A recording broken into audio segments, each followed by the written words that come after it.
Good morning everyone, welcome back to another video.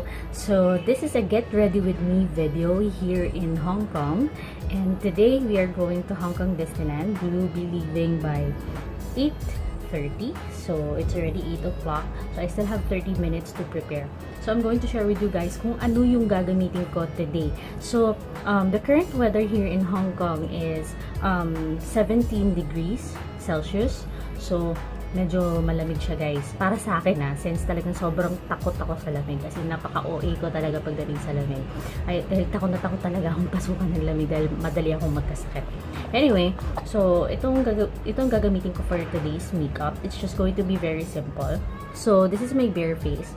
And as you can see guys, medyo nag-improve na yung balat ko because it's already been a month, more than a month, since I stopped using liquid foundation for my everyday use.